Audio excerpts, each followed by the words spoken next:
right. Okay, so how tonight is going to go, I'm going to briefly introduce you, Salma, but then, you will do the rest. Then you will share your story as well as your work with OurBridge for Kids. And then our students will have a chance to ask you some amazing questions on which they will write reflections later based on the conversation they have with you. So we're very excited and are ready to get started. So students, Salma Villareal is the Community Engagement Coordinator at OurBridge for Kids. And if you haven't heard of it, you'll get to hear from her. She's a first generation from Durango, Mexico, born in Chicago and raised in Charlotte. She began her work in the community when she was in high school, just like you all, and she was advocating for the release of a child who was detained by ICE. All right. Okay. Once she graduated high school, she worked for the Latin American Coalition as a civic engagement coordinator. Last year, she was a site administrative assistant for Freedom School Partners. And in this role, she found that she was able to create a safe, inclusive, and loving environment for children of all backgrounds and their families, and realized that that's something she wanted to continue to work for this cause. She found her way to OurBridge for Kids in March of last year and couldn't be more thrilled to represent what being alert is. Welcome, Salma. Hi, thank you for having me, and thank you for that introduction. I'm excited to be able to speak to everyone tonight. Awesome. So, like Helena said, I'll speak a little bit about OurBridge and what it is that we do in our organization, our mission, and everything. We're an after-school program, essentially, but we have a mission much larger than that. Our mission statement is, OurBridge exists to foster the education, acculturation, and resilience of immigrant and refugee children and their families. And we do that through a variety of different ways, mostly through our after-school programming. It's Monday through Friday, completely free for all of our families. We have 150 kids in our program from 20 different countries, over 12 different languages spoken, including students that are immigrants, refugees, or first generation. And some students are adopted from different countries. We have our after-school program. It's completely free. It's an award-winning after-school program, I might say. It's different than most after-school programs. We don't just do homework help and give dinner and send them home. We have activities that are engaged in their cultures. We do clubs. We offer them to different opportunities. We read books that are culture representative of our students. We have counselors and therapists that work at our center because a lot of our students have experienced some sorts of trauma throughout their process in their lives coming to a new country. We have, staff that is fully trained on how to handle crises, and we have things like also offer parent support groups to the parents as well as counseling sessions for them. We have ESL classes for adults. We throw several community events throughout the year to highlight and showcase the diversity of East Charlotte, which is where we're located, which is one of the most diverse parts of Charlotte. And also CMS. CMS has 185 countries represented, and there's 196 in the world. And so CMS is an extremely diverse school system. And we try to showcase that diversity as much as possible at our center. When you walk in, you will see flags everywhere. You will see colors. You will see artwork from all different countries. It's a truly magical and really colorful and cultural place to be. We also have, health fairs that we throw twice a year. We throw tons of drives and donations. And so really we're here to just support the immigrant refugee community in East Charlotte, and we're very responsive to their needs. And so wherever, their needs are heading to, that's where we're going to go. That's why we started including that mental health component into our work. I'm sorry, I had a call. So that is essentially OurBridge in a nutshell. The work that we do is ever changing, it's moving, and we're constantly responding to the needs of our community, advocating for them as well. Our executive director is a huge voice in the Charlotte community on immigrant and refugee rights, and she's constantly advocating for our families, if that's going up towards here in city council meetings or speaking at protests. We're very aware that our work isn't just within the walls of OurBridge, but also outside of OurBridge, advocating for our families and their needs. And the reason why I found myself doing this work was because, like Helena said, I started as a high school student. I was 17 years old when my classmate, Pedro, was picked up by ICE at his bus stop. And my heart was broken that he, just like the thought of this kid who came to America because his family is here. His family has lived here his whole life while he stayed back in Honduras. And he finally came to join them. And the fact that he didn't get to go to school that day because immigration customs enforced him, picked him up, was heartbreaking. So I got involved in that fight. I went lobbying. I did protests. We did everything we could because it wasn't just him. It was 6 kids in the state of North Carolina. It was called the NC6 campaign. 6 high schoolers who were picked up. And the whole thing was, education, not deportation. And the fact that the United States took away this, human birthright to these 6 kids to receive an education by basically detaining them. The first month that Pedro was in ICE detention, he was already a skinny kid. I remember he lost 20 pounds because he became severely depressed. He didn't, know what his future was going to be. If he was going to be deported, he was surely going to face death because the community that he was in was extremely violent, and there was so much, gang violence in Honduras. His grandma was passing away in Honduras, so he wasn't going to have any family to go back home to. And I fought for a year. Ultimately, Pedro was deported, and it was really hard. And I remember the community, we were shocked because we really thought that he was going to be able to get free. We thought that the judge was going to be able to, grant him a stay of deportation. He was going to be reunited with his family, and that never happened. And so I kind of got discouraged from doing that work, like most people do. Burnout is real. And so I remember I found my way to Latin American Coalition doing civic engagement work because I thought, if I wasn't able to do this work up top, surely I can get people to vote for people who would, see the humanity in immigrants and see that what happened to Pedro wasn't fair. And then Donald Trump got elected.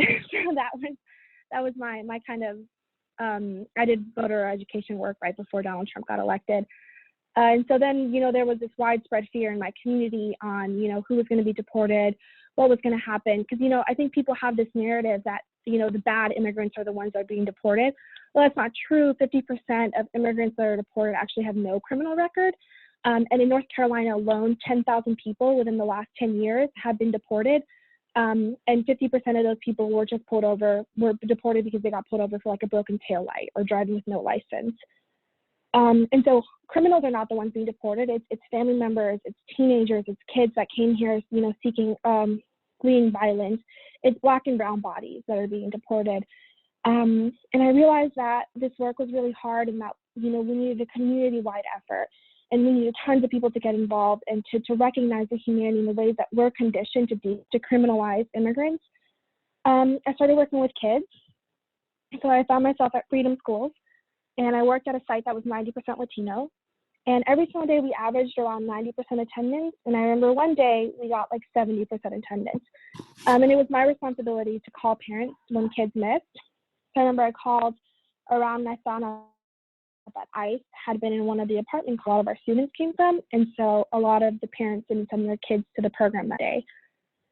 And then kids came in the next day and there was behavior problems and kids were not okay and kids were talking back and, people were in fear and these kids, they wanted to talk about it and they were scared and there was things going on. And that's when, those are the very similar feelings that I grew up with, I remember like one time we were on the car and like my dad got pulled over and like, we're all just like holding our breaths, like hoping that this wouldn't be a police officer who could, because there was a thing in Charlotte called 287G, which it's not anymore because of community efforts to, elect a new sheriff that would get rid of it. But basically, it was a program that if, you get pulled over, a police officer can say, even if it was just for a license, not having a license or driving with a broken taillight, they can basically arrest you so ICE can deport you. And so that fear that we had as kids, that my kids had, it was very real and I knew it. And I knew that it was really hard. And so I got involved in working with kids and I love it. I'm great with kids. And that's how I found myself to OurBridge basically, because it's the intersection of what I love. It's kids and it's immigration and it's recognizing the humanity in our children and recognizing their strength and their resilience and the ways that we can build on that. as well as being a space that makes up for the ways the school system fail our kids. If you come to OurBridge and you walk into the middle school room, there will be kids that don't speak any English that have packets of homework that's reading. So many kids are, being discouraged from attending school. They're, they're having classrooms that don't reflect them. And so all of their books, they're still reading like The Rainbow Fish and books like that, and nothing that ever reflects who they was in their culture and their background. And OurBridge is a truly unique space where kids can come, they can see themselves. 75% of our staff are people of color, and 50% of them are immigrant refugees themselves. And so they can come in, they can see themselves represented, they get to do things that are fun. Their life is filled with joyous experiences. We have 18 field trips a year. Everything we do there is hands-on, experiential learning. And so we'll never put worksheets in front of them. All the learning that they do is by project-based learning. So they're, creating a movie, or they're playing with something, or they're going out to obstacle courses to learn about motion and force, or making solar panels cars, and they're, eating dinner, and they're getting to know, and they're building healthy, loving relationships. We're all about creating relationships with kids where they feel loved and seen and heard by us, because we believe that healthy relationships can heal the brain, and that's not just a belief, that is science. Kids with trauma, they feel better and they feel safer when they're loved. And so that's basically everything that there is to know about OurBridge and about me. And I think the next question was share some specific insights about the work that you are doing regarding immigration. What are some measurable impacts to your work? So something that, we've really noticed about this work is that a lot of times people think that, children don't really know what's going on in the community. They don't really know what's going on in the greater political scheme, and that's just not true. And we know that because we know that right before Donald Trump got elected, the kids, they were afraid. And that fear has been heightened, that sense of, that they don't belong, that sense of loss of safety, that sense of no security. It lives in the kids and it lives in the parents, and it causes so much stress, and we call that toxic stress. And so our students have, lives and experiences that are full of trauma. Some of our students have lived in refugee camps. Some of them have, crossed the border themselves, experienced sexual assault, all of these horrible things that happen to immigrants and refugees. And then they come to the United States, and we think that, they should be grateful that it's over, that we were embracing, accepting of them. And then you have ICE raids that are going on. You have, unstable living conditions. You have the apartment complexes have mold, and the managers of the apartment complexes think that just because you don't speak English, they don't have to do anything about it.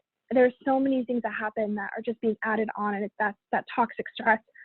And so there's so much resilience that our families have, but there are a lot of conditions that they live in that just aren't fair and aren't right. And so something that, we notice is that one thing that we really need to work with our families on is building resilience. We can't change the policies. We can't fire that manager who runs that apartment complex. Go and speak to city council all day long to pass a resolution to say that we're a welcoming, even though we're probably not. We can do these things all day long. However, at the end of the day, giving our families what they need includes, helping them build their resilience, and also providing them access to mental health, and also destigmatizing mental health. A lot of families fall into this place where, they're starting to see that their kids are having behavior problems at school, or, parents are getting really snappy with their kids. And so we have seen that through community support groups, and through counseling sessions being offered to our families, and through, building relationships with our families and helping them build relationships within themselves, within the community.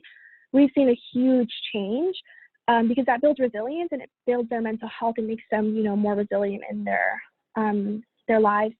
And so we've seen a huge impact that way. And we're so grateful for that because, like I said, we can't change all the racist policies and everything that's going on in this country, but something that we can do is build community, and community heals people. And it is a very important piece of our work. Another thing that we do is, just education. And that's really, really, really important to us is that, we believe that education disrupts poverty cycles that our students are perpetually in. And we believe that education, opportunities for families. And so one thing that's really important is it's not just a general education, right? Like we have kids that come to us and they love helicopters.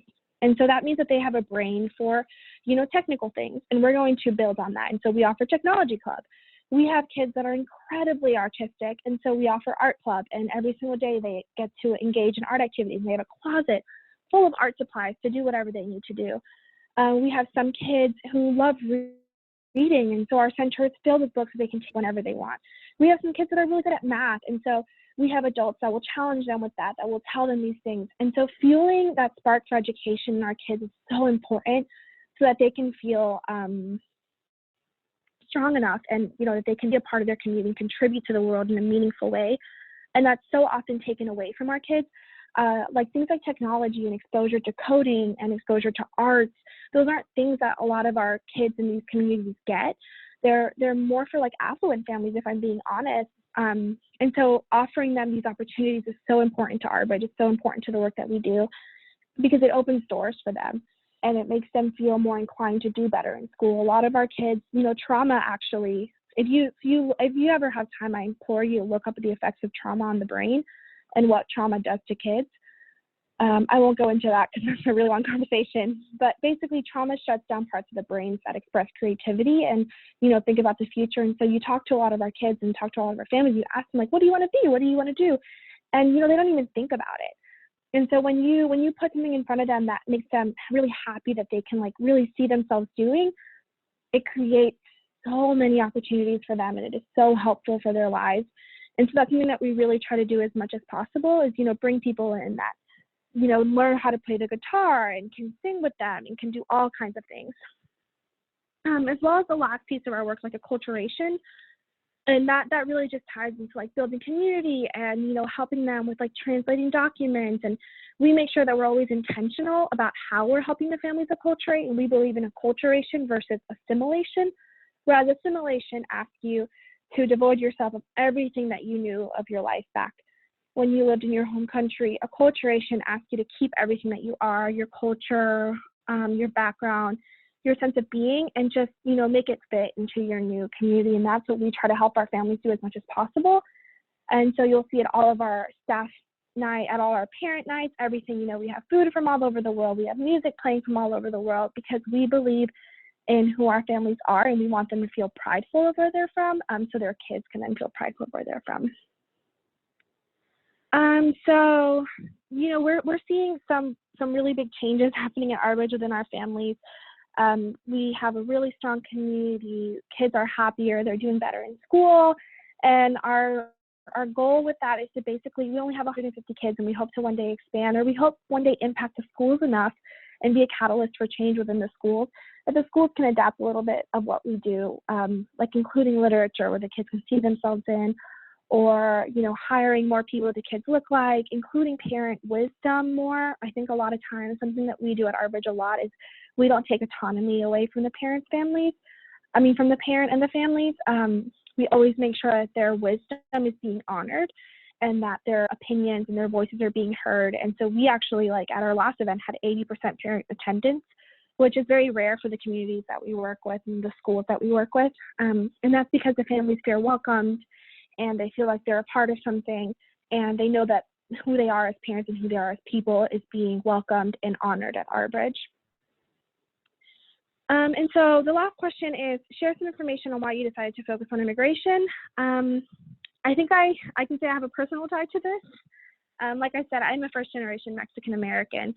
So my family, my parents and my brothers were born in Mexico, and then I was born in Chicago. And so immigration has always been something that's impacted my life very deeply.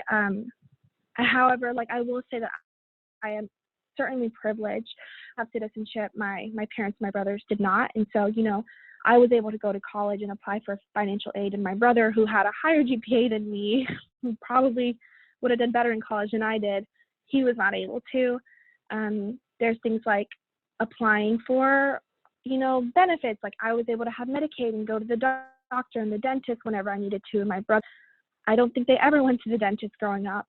And so there were things like that really impacted my life, and I felt were very unfair and just not right. And so that's my personal experience as being someone that has been impacted by immigration policies in the United States.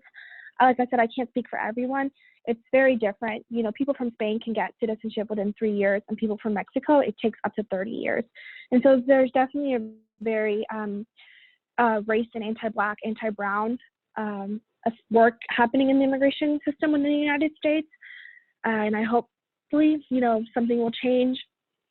But that's why I got involved in immigration, and that's why I feel so deeply connected to this work. My long-term goals probably are to continue working with children. I believe really strongly in trauma-informed care work and anti-racist work, and that's the intersection of the work that I essentially do with children who are Black and Brown and who are immigrant and refugee. I believe that, you know, being an educator and being in spaces where children operate in, it is up to us, it is up to the adults to make a conscious effort always to create a space that is loving and warm and that is safe for our kids. And then to also be a place where we're deviating from whiteness and we're not centering whiteness and centering ourselves. A lot of time, in a lot of spaces where my students are in, you know, whiteness is the norm, right? So we're reading books where we're talking about like books written by white people, and we're talking about like all kinds of stuff that center whiteness. And so creating spaces where we're not centering whiteness is really important. And we're also not centering ourselves as adults. And so you know, it's my personal belief that we shouldn't hold power over children. And, you know, it's all about, and when it's not about controlling them, it's about teaching them self-control, and it's about loving them, and it's about creating these spaces that we recognize racist structures and racist tendencies. And we're also intersecting that with trauma-informed care work and recognizing that every kid has the capacity to be better. I think a lot of times we don't think that. We build narratives about kids, and it's not fair, and it's about asking not why the kid is like this, but like what happened to them. And a lot of times when you ask that question, you'll find out that kids are really struggling with a lot of things, and that they have the capacity to do better, they want to do better, and it's just about giving them the tools so they can do better. So my long-term goals are continuing that work, keeping up with it, you know, bringing more trauma-informed care work to Charlotte. There is no schools in Charlotte or organizations that work with kids in these communities that are trauma-informed care. And so a lot of kids are operating in spaces where they're being punished for their unconscious reactions to things that are happening to them or that have happened to them. So like, for example, you have a kid who is, you know, being evicted right now, and dad has a drinking problem at home, and they're going to school, and they're expected every single day to be happy and to be ready to learn. I mean, that's just not going to happen, and it's not right. It's not. And then, you know, they're acting out, and so then we suspend them, and it's just this whole process of punishing kids for things that are happening to them. And, you know, it's my hope and dream to continue doing this work so I can raise awareness on what to actually do when kids are going through these situations, and how we can really help them, and how we can create a community that is responsive to our kids' needs, to the immigrant and refugee community, and to have a community that views ourselves as one, and not just like the immigrant refugee community. And then we have like the first generation community, and we have like the white community and the Black community. But really a greater community that views ourselves as one and recognizes that when an injustice is happening to one community, it's happening to all of us, and that we all have a piece to play in how we can bring about change and healing. What has worked well since you started doing that? I mean, something that's worked really well is we're seeing changes in our students. We have kids that are coming in that are getting in fights every single day, or are, you know, I remember my first day leading a classroom at OurBridge, a kid threw a chair at me and called me the B word, and I was like, well, this is going to be hard. And you continue doing the work, and, you know, he's now doing so well, doing his homework every single day. He says things like loving is good for everyone, and he is, you know, more patient and kind, and, you know, we're working to get him access to mental health support outside of OurBridge, not just within OurBridge walls. And there's so many stories like that where we're seeing that kids are really tapping into their inner strength and resilience because of the tools that we're giving them. However, I do recognize that, you know, we can talk about resilience and strength and all those things all day long, but until these racist policies, and systems are changed, it will constantly perpetuate systems of, oppression onto our students, and having them be stuck in these cycles of poverty and oppression. And so it's just an intersectionality of this work, right? Like doing the work to change the systems, right? So like lobbying and voting and bringing awareness of like what's going on in mass incarceration and mass deportation and all of these things, and also bringing about healing in the community and talking about love and decentering ourselves and being responsive to the needs and bringing about mental health support. And so it's all of these things that need to happen to truly create change. And I hope to continue engaging in that work as long as I live. And that's pretty much it. Thank you, Salma. It was really lovely. It was really lovely to hear, the personal side of your story, as well as how that kind of road led you to this work. So it's really inspiring to hear that. I know I don't want to take too much of the time because I know that students are probably waiting to ask questions. So we will dive right into questions. Let's go, students. What would you like to know from Salma?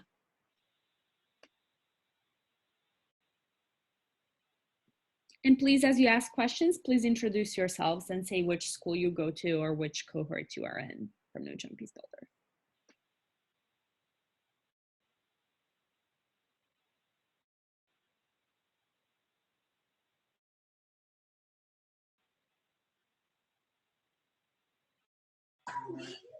Hey, I'm Callie Robles. I'm in the Metro Charlotte cohort, and I go to South Bend. I was wondering, what would you suggest to us as students to contribute to making the sort of changes you were talking about seeing, especially in your organization? I was actually looking at your website, and you don't accept interns till 17, but what can you do now as students to make those changes and support those communities? Question. So I always say like highest and best use. A lot of times people come into this work and they think that they, need to do one certain thing because it's exactly what the community needs. And I always say that, if you're someone who has a special skill or you're really empathetic, just getting involved in the work that you know best and not the way that you can. We have Mr. Paul who started volunteering, and he's like 70 something years old. And so he was like, I'm just going to sit and read with the kids. And, he found a piano one day at OurBridge and started playing the piano. And now, like, every single week when he comes in, like, the kids just scream his name and he plays the piano with them. And he has brought so much joy and love to the classroom that he goes and volunteers in, with a simple skill. Well, it's not simple to learn the piano, but you know what I mean. Something that he knows how to do. If you are someone who loves speaking out, that's maybe like posting on social media and raising awareness about things that are happening in the community. I forgot to talk about like racist policies and things like that. They're like recently the Trump administration came out with a public charge rule, which basically says that if you are undocumented and you have kids who are citizens and they're on any sort of like health, like public benefits, that later on you won't be able to apply for citizenship or you won't be able to receive citizenship. So a lot of immigrant parents are pulling their kids from having benefits. So Medicaid, all kinds of things, and it's preventing kids from being able to go to the doctor and being able to go see a therapist, and it's awful, and it's racist, and it's messed up, and we have people all across Charlotte speaking out against it, and just constantly raising awareness about this work, talking to your friends, talking to your family. Challenging people is so important, volunteering in any way you can, and also just like doing the work to learn yourself about what's happening. And reading about it. If you don't read, watch movies, make the effort to inform yourself on what is really going on in these communities and what are the ways that we're conditioned to, dehumanize other people and other types of people and to otherize people. Thank you for that question. Thank you for that. Thanks, Callie. Thanks, Salma. That was a great question. I know that our students always want to get involved, so it's always great to know how they can do that. Let's hear another question.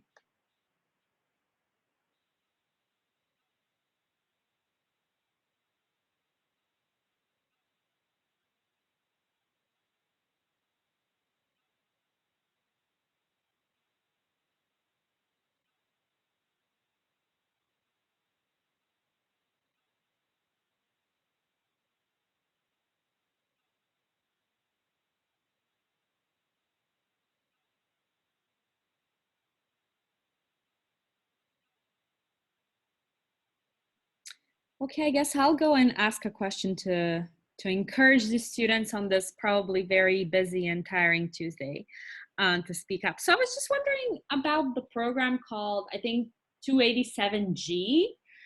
So as I was kind of researching immigration in the area, I saw that Gaston County Sheriff still supports that program. And I know it's related to kind of ICE being able to check on prisoners to see their citizenship status or something like that. So do you know anything about it? If you do, could you please share? Yes, I know quite a bit about 287G.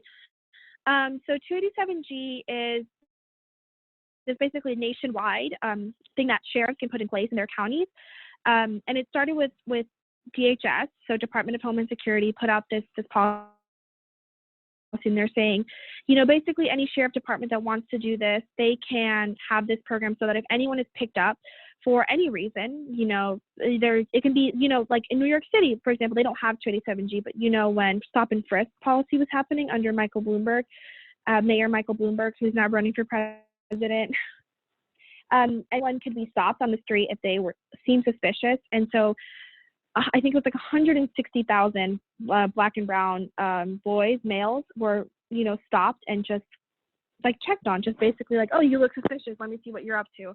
They're not doing anything. There's no probable evidence of them doing anything. And so if 287G was happening in New York City, that police officer could ask for their papers. They could say, are you a citizen? And if that person said no, that police officer or sheriff could arrest them, and then ICE would come and pick them up to deport them. And so that was happening in North Carolina. However, stop and frisk was not a thing here. What was happening was, people were getting pulled over for a broken taillight, or, they're getting pulled over for speeding, or, they are in their neighborhoods and they're right next to someone who got in a fight, things like that. And if the police officer was honestly racist enough to ask them, which it happened a lot because 10,000 people were deported, if the police officer was racist enough to ask them about their papers, and if the person said, I don't have any, then the police officer or sheriff would arrest them, take them to prison, put an ICE hold on them, which means, they're waiting there for ICE. So they're basically working as agents of ICE. So everyone within the Charlotte-Mecklenburg Police Department and the Sheriff Department, they're all basically ICE employees at this point. And that was happening. So people were getting deported, families were being broken up.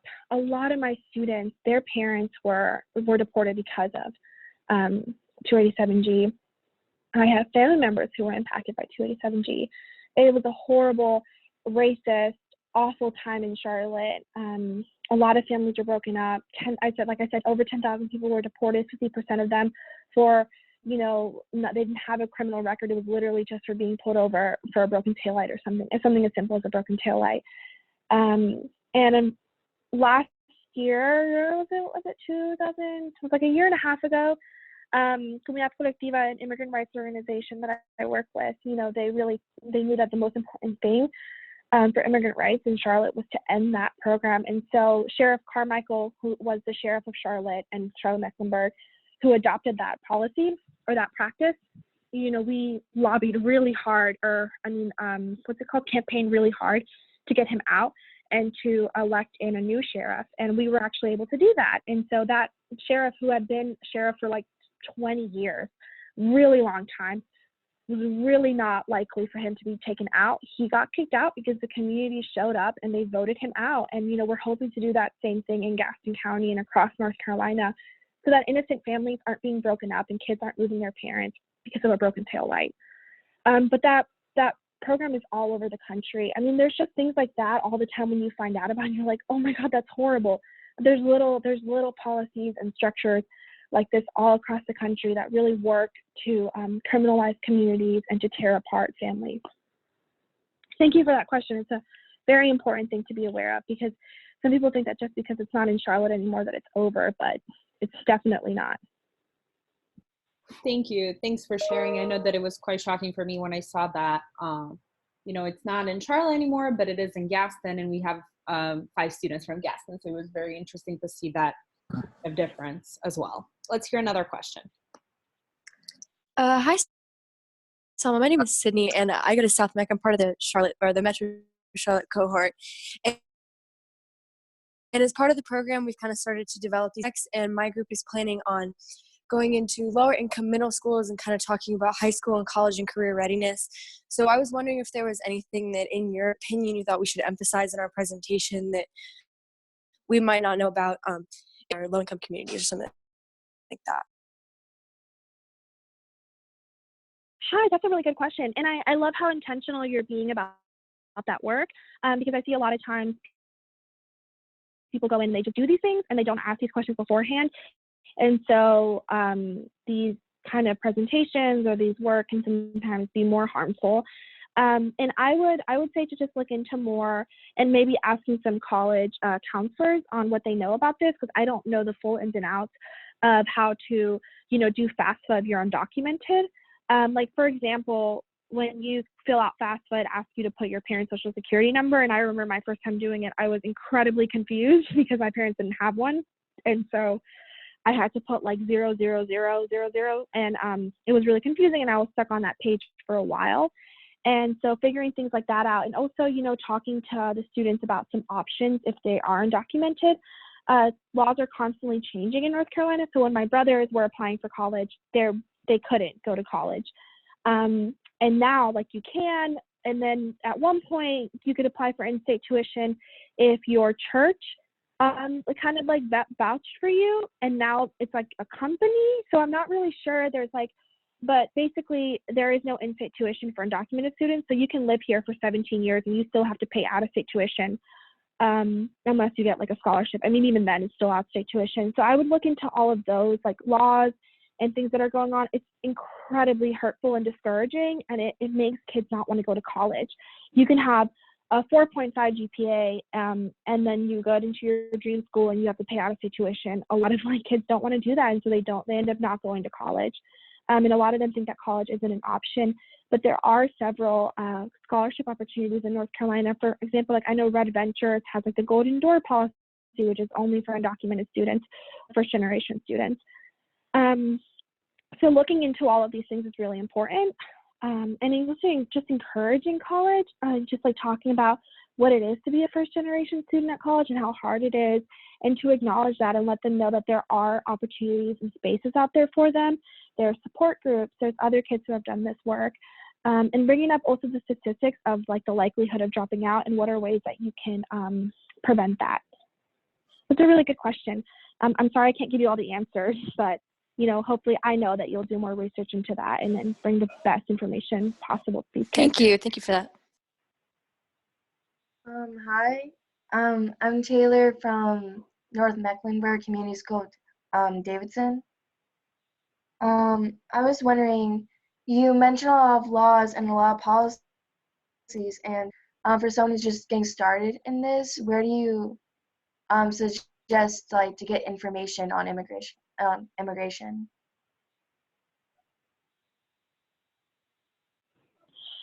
So I'm going to be honest and say that a lot of like where I get my information from is probably social media, like Twitter and stuff. It's a little embarrassing, but it's true. And it's definitely how I got started as a teenager and getting involved in this work and learning about it. From there, I was able to, pick up books like Why Are All the Black Kids Sitting Together in the Cafeteria, which talks on immigration and Latino issues. I was able to get books like The New Jim Crow that talks about, mass incarceration and mass deportation. But really, it's just seeking out this information and YouTube videos and like Googling, what are some racist immigration policies and immigration, racist policies and practices. And learning about, the statistics is really important because the data shows that there is criminalization of these people, and, not relying too heavily on the media. I remember I don't know if you guys remember when the migrant caravan was coming to Charlotte. I mean, not to Charlotte. It did stop. Some of them stopped in Charlotte, but like it was coming to America, and the media was reporting that these were criminals and that these people were like trashing Mexico on their way up to the United States. And I mean, it was just like everyone was so fearful about this caravan of like basically they're refugees, right? They're fleeing violence in their home country. We're just not calling it what it is. I remember I was actually in Mexico when that was happening with my family, and we like went to go provide aid to these people, and they were the kindest people in the whole world. And there was little kids that were asking for their hair to be braided. And I mean, it was just heartbreaking to see these people that are just, scared and trying to like search for a better life, and then seeing the way the media was portraying them. And so just always having a critical lens on is really important, and just, trying to build an opinion based off of facts, and not just perception that the media and that, people give us. And that will happen from, truly doing your own research and reading about these things and becoming more aware. And I am not there yet. I don't know when I will be. I don't know if I ever will be. But taking it upon yourself to learn about these things and bringing awareness of them is really important. And I start on social media, unfortunately. Actually, not unfortunately. It's a really great tool. It can be a really great tool. No, Thank you for that question.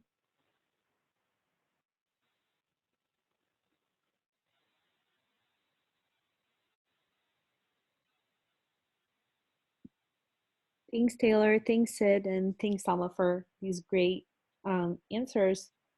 Let's hear a couple more questions before we close out. Hi, my name is, you can go ahead. No, that's fine. You can go ahead. I'll go last. Okay. Hi, my name is Essence. I go to Harding University High School. And I was just thinking about this at the moment because we're learning it in class, and it's kind of about laws. And one of the things that we're learning kind of is like, one of the things about laws is that they should be easily to understand. And I want to know, for like immigrants or just people in general, do you think like not like, I guess from like for the parents or whatever, do you think like not understanding the laws in a different place or just in general makes it harder for a family to like adjust to a new place? Yes, that is such a good question. That is a really, really good question. Absolutely. Like I brought that statistic up earlier, about 50% of people that were deported in the last 10 years in Charlotte were not criminal. A lot of them were DUIs, so driving and drinking.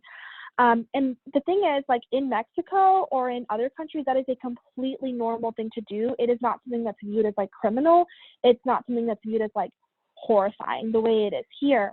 And so a lot of families, a lot of people who are deported for that, it happens within the first 6 months of them arriving to the United States, because they just don't know, and because it's just not something that they're used to thinking that it's a bad thing. Like we're raised to think, right? Like we're constantly being inundated with like don't drink and drive and like signs and billboards and things like that. And a lot of them just don't have common knowledge of the laws in the United States. There's parents, there's schools that are, calling DSS, Department of Social Services, on families for, spanking their kids when they're coming from countries where that is a completely normal thing to do. And so educating our families on these laws and common things in the United States is something that's really important to us. And so we talk to our families, hey, like, you can't spank your kids, like you can't beat them. It's actually legal and you will get arrested for it. Or we tell them, here's what will happen if you drink and drive, and these things, because it's just not something that's so normal to them, something that they know. And it really does impact how they acculturate to the United States. And it's a really important piece of the work that we do and in educating our families. And it is hurtful to see all these families falling into, being criminalized for things that is very normal to them. Like I have one family who he got DSS called, and I won't, so he got DSS called on them because his kid said that his dad was, like not giving him food when he would be bad. And where he's from in like the village in Africa, it's a very common practice to, just not feed your kid dinner if they were like being bad. And so for him, it's just like a completely normal thing to do. He has no idea why people are making such a big deal about it. And we think it is the most horrible thing you could do, right? Like not give your kid food. And so it was really just talking to him about it and talking to him about like how he has to, change his ways to acculturate to United States. He can still keep who he is, right? He can still listen to the music that he loves and talk to his son in a way that makes sense to him and do all these things. But there are some things that we have to change in order to acculturate to United States. So that was a really great question. Thank you for asking that. Thank you. All right. Hi, I'm William. I'm in the Metro Charlotte cohort, and I go to Providence Day. So, in light of the fact that with recent surges in immigration over the past few years and its clear strains on public education systems across the country, what do you think is the best way to help, aside from providing government funds to improve the education system, what are alternative solutions that you have found to alleviate that problem? Yeah. So my first suggestion to that question would be to do a little bit of research, and I won't go into all the ways, but actually having an influx of ESL students and having an influx of immigrants are found to be beneficial to schools when schools take the appropriate steps to welcome and to incorporate what it is to be an ESL student. So classrooms that have a bit higher percentage of ESL students and that have, like welcoming that. So they're welcoming Spanish into the classroom. They're welcoming literature that represents and is reflective of that language that is being represented. Those classrooms do better. And that is scientifically proven. That's happening in studies. And so there's a lot of schools across the border in Texas where they're having a really high influx of ESL students that are doing so much better than before of that influx.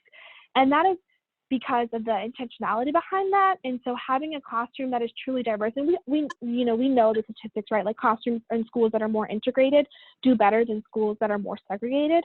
And that is the truth, not just with race, but that is language. And I think it's up to the schools to change that mindset they have, and so not viewing it as a burden and viewing it more as an opportunity. So, and I mean, it's happening here in Charlotte. There are 21,000 students that are LEP students, so limited English proficiency, and that number is going up every single year. But what we're seeing is that there isn't enough support being provided to the schools to help these students. And so these students are just falling behind instead of just having everyone excel. And there are things that can be done by schools to, and it's not about alleviating the stress of having these students. It's more so about uplifting these students so that all students can be uplifted. And it's about having teachers that are more culturally relevant, right? Because when you have teachers that are more culturally relevant, they feel more empowered to do the work, to be better teachers. When you're reading books in Spanish, it's helping kids that speak English. Because it actually taps into a part of your brain that learns languages, and it makes you a better student, and it makes you more concentrated and more prepared. And so there's all these little tiny ways that we're not even aware of that it actually helps. It actually helps the school, and it's about changing that mindset. It's so important, and I'm hopefully that will happen soon in Charlotte. We're seeing great results coming out of schools down the border in Texas, and I know we have school educational leaders in Charlotte that are actually planning a trip to go visit some of those schools so they can bring that information back to Charlotte. Because right now, I remember recently they introduced the new curriculum for kindergarten and third grade. And I went to that presentation and teachers were asking like, well, how can we teach it to kids who don't speak English? And the actual superintendent of Charlotte was like, we don't have 3 years. And so it's awful what's happening. And it is because Charlotte has that mindset of like, it is a burden and it's like, well, what are we going to do? How can we alleviate the stress? And it's really just about changing that mindset to seeing how these students can benefit our school system, how these students can benefit our classrooms, and how they're doing that and what are their strengths and how can we build on that. Thank you for that question. Thanks.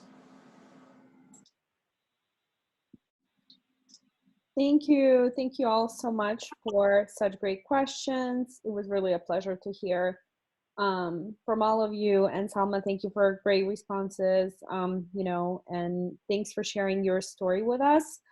Now we will do some housekeeping related to our peace projects as well as kind of the roll call that I usually do. So feel free to, hop off the call, and thank you so much. All right. No, thank you guys. Have a good night, everyone. Bye. Good night. Students, please stay on. Okay. All right. I won't keep you long. Just wanted to kind of do the standard thing, read your names out loud and give you a couple of reminders. So I'll do that first.